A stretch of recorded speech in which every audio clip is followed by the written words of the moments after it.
Il y a 16 ans, Nicolas décroche le travail de ses rêves. Atteint du syndrome d'Asperger, une forme particulière d'autisme, il est embauché comme soigneur animalier au zoo de Pont-Scorff en Bretagne. Je suis tellement, on va dire, impliqué et investi dans ce que je fais que je suis très content de moi en ce moment. Bon, je m'occupe pas d'autrui, je m'occupe de personne, donc voilà. On va dire que si vous voulez, si vous voulez, pour moi, ça me fait ce qu'on appelle une zoothérapie. C'est en fait une sorte de médicalisation. C'est-à-dire que c'est l'animal qui va, entre guillemets, me soigner, me sauver la vie. Je lui rends l'appareil, l'animal me rend l'appareil. Romain, lui, vient d'arriver. Son rôle, pour le moment, préparer les repas des animaux. Et pour chaque tâche, une fiche technique décompose les étapes à suivre, un protocole précis qui l'aide aussi à organiser sa vie personnelle.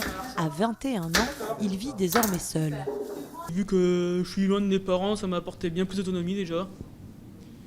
Me débrouiller tout seul, pour beaucoup de choses.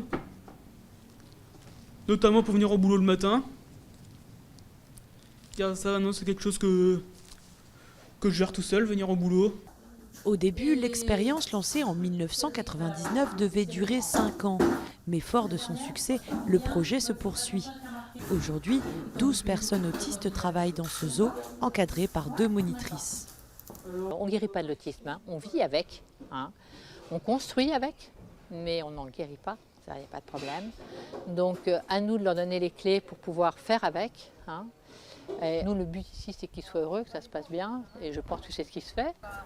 Suivi individuel, dispositif à la carte pour chacun, la structure qui gère les travailleurs a acquis une grande expertise et ne demande qu'à être copiée. C'est tout un parcours aujourd'hui, il y a des jeunes qui sont bien identifiés, diagnostiqués, mais qui deviennent grands et qui doivent avoir une place dans le monde professionnel. Et il y a un manquement cruel de structures qui puissent accueillir des gens qui ont une capacité de travail.